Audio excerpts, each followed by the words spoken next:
Mr. President. Chair recognizes the senator from Vermont. Thank you. We live in difficult times,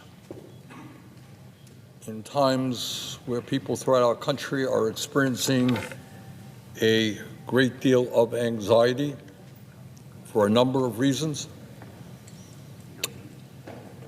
And in the midst of all of that, it is important that we not forget what is taking place not only in Ukraine, but back home here in the United States.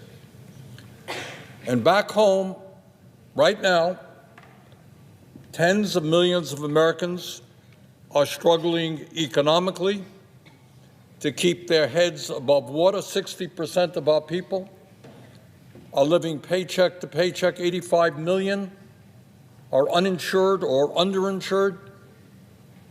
And we have the highest rate of childhood poverty of almost any major nation on earth.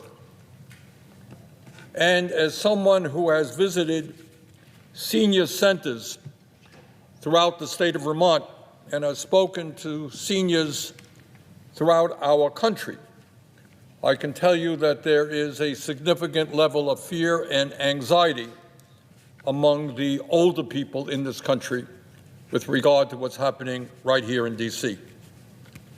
When we have a president of the United States and Republicans who are talking about massive cuts to Medicaid, let's understand, and seniors do understand, that we are not just talking about throwing millions of kids off the health care that they have at a time when we are the only major country on earth not to provide health care to all people, not just kids off of health care.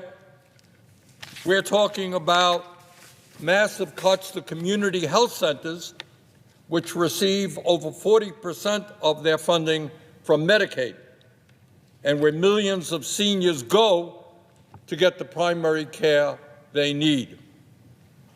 And at a time when we already have a major crisis in nursing home availability, let us understand that Medicaid provides funding for 2 out of every 3 seniors who live in nursing homes.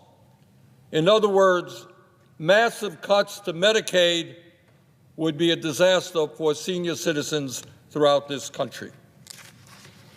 But it is not just Medicaid cuts that worry our seniors. Today, quite unbelievably, and we don't talk about this anywhere near enough, 25% of people in our country who are 65 years of age or older are trying to survive on incomes of $15,000 a year or less. I myself do not know how anybody, let alone a senior with health care needs, can survive on $15,000 a year, but that is what 25% of our seniors are trying to do. Mr. President, this issue of so many seniors struggling to get by, struggling to heat their homes, struggling to buy the food or the prescription drugs they need, this is an issue we must address. And it is a crisis that is unacceptable in the richest country in the history of the world. And that is why, Mr. President, I am proud to tell you that within the next several weeks, I, along with a number of co-sponsors, will be introducing legislation that expands Social Security benefits and extends the solvency of Social Security for decades. You know, we're hearing a lot of talk about cutting Social Security. We should not be talking about cutting Social Security. We must be talking about expanding Social Security benefits. And the legislation that I will introduce would do just that. It would expand Social Security benefits by $2,400 a year, and it would not raise taxes by 1 penny on the bottom 93% of Americans, those who make less than $250,000 a year. And how do we do that? By lifting the cap and applying the Social Security payroll tax on all income above $250,000. Unbelievably, under current law, a billionaire pays the same amount of money into Social Security as someone who makes $176,000 a year. Elon Musk, worth $400 billion, pays the same amount into Social Security as somebody who makes $176,000. That is because under Social Security, there is an absurd cap on taxable income. If we lifted that cap and made sure that millionaires and billionaires paid the same percentage of their income into Social Security as the working class of this country, we could extend the life of Social Security for generations to come and lift millions of seniors out of poverty. Further, Mr. President, when we talk about the needs of senior citizens in this country, I want to mention that I will also be introducing legislation to expand Medicare to cover dental, vision, and hearing. It is unacceptable that millions of seniors are unable to read a newspaper because they cannot afford eyeglasses, can't have conversations with their grandchildren because they can't afford hearing aids, and have trouble eating because they cannot afford dentures. That should not be happening in the United States of America in the year 2025. Expanding Medicare to cover dental, vision, and hearing is an extremely popular concept. Poll after poll shows that 80% of the American people, Democrats, Republicans, independents, support doing just that. Mr. President, when we talk about the anxieties that the American people are now experiencing, it is not just, to say the least, senior citizens. All across this country, there is a growing fear that the Trump administration is undermining the Constitution of our country, a Constitution which has kept us a free nation and an example, a model for the rest of the world for the last 250 years. During the last month alone, President Trump has attempted to usurp the powers of Congress, illegally and unconstitutionally refusing to fund programs passed by Congress. He has illegally destroyed agencies like USAID and the Consumer Financial Protection Bureau that were created by Congress. And under the leadership of Mr. Musk, they have illegally and inappropriately gained access to tax data and Social Security data of millions of Americans, et cetera, et cetera. Every day, they are acting in an illegal and unconstitutional manner. And I would say this, and I don't know if people take it seriously or not, I do. Just this week, President Trump tweeted, quote, "He who saves his country does not violate any law," end of quote. Wow.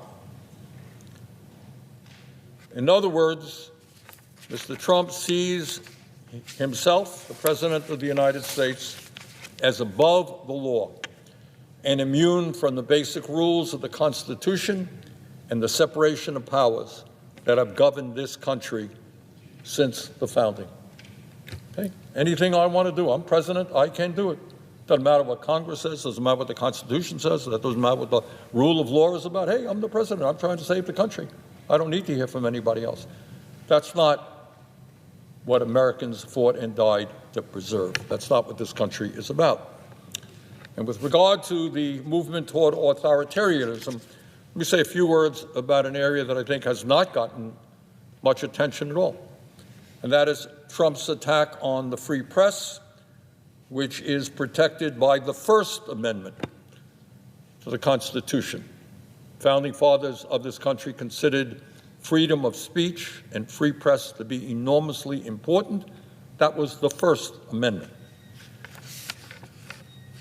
Mr. Trump has sued CBS and its parent company, Paramount, for $20 billion because he didn't like how they edited an interview with Vice President Kamala Harris. The company is now reportedly considering settling the lawsuit, and I certainly hope they do not do that, out of fear of retaliation from Trump's FCC. He did not like a television program on CBS. Well, many of us don't like television programs on CBS or NBC or Fox or ABC. But you don't sue somebody for $20 billion because you didn't like the program. And obviously, the intention of that lawsuit is clear, and that is that CBS and every other network and media outlet will now have to look over their shoulder. Oh my goodness, we're saying something critical of Donald Trump. Is he going to sue us for $5 billion, for $10 billion? Is he going to drive us out of business? Maybe we should not run that program.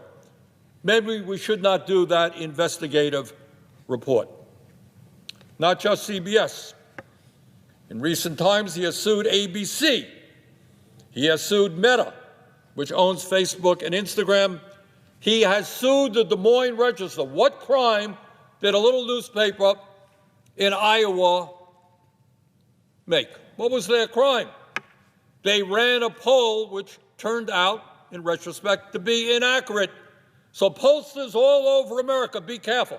There was a poll coming out just today, I saw it, that Trump's unfavorables are going up. Hey, you may be sued. Pull that poll. I mean, how absurd is that?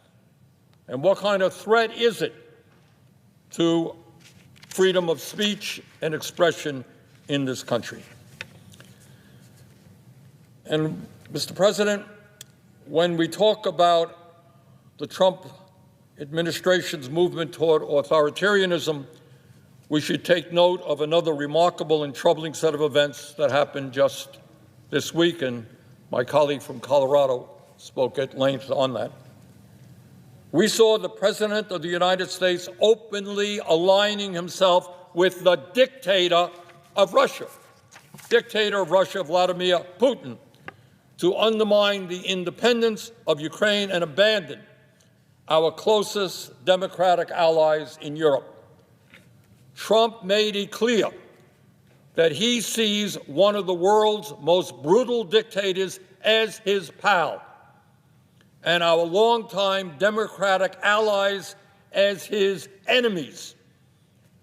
It appears that Mr. Trump wants a world that is safe for authoritarians and oligarchs, but dangerous and unstable for democracies.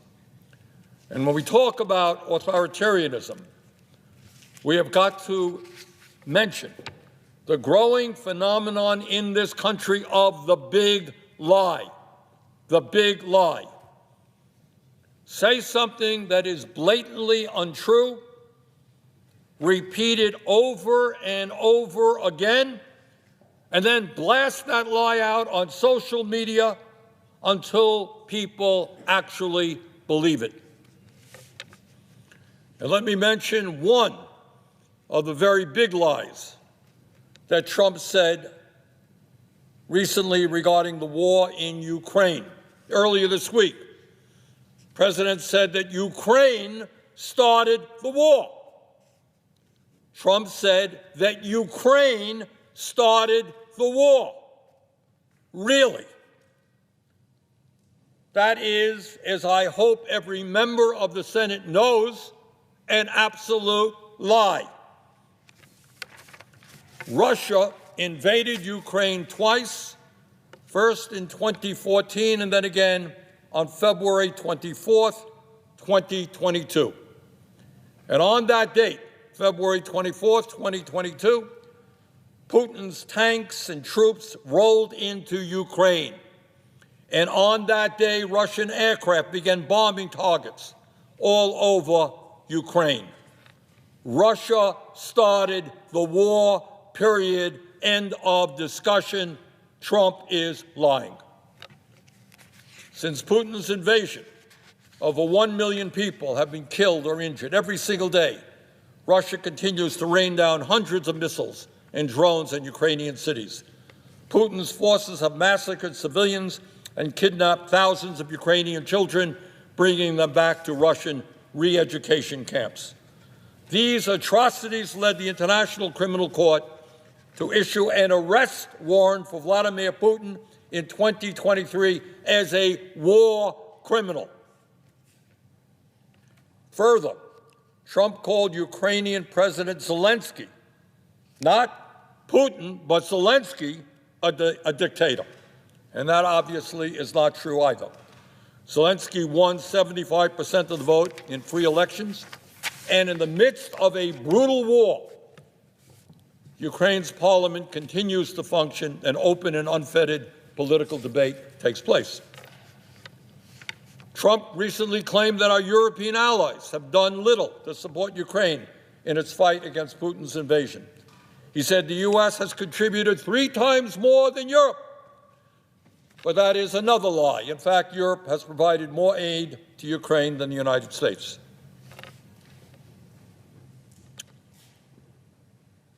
But it's not just that Trump is lying again. That is not new. It's what this all reveals about where we want to take our country and where we want the world to be moving, what direction. Trump is cozying up to Vladimir Putin. So who is Putin? And what kind of world does Putin want to build? Putin is a dictator who crushed Russia's movement toward democracy after the end of the Cold War. Russia now holds sham elections where Putin wins 90% of the vote, and authorities there do not even try to hide their ballot stuffing. There is no freedom of speech or free media in Putin's Russia. Protests are violently suppressed. Tens of thousands of people are in prison for protesting Putin's invasion of Ukraine. Political dissidents are harassed or thrown into jail. The bravest, people like Alexei Navalny, are killed outright.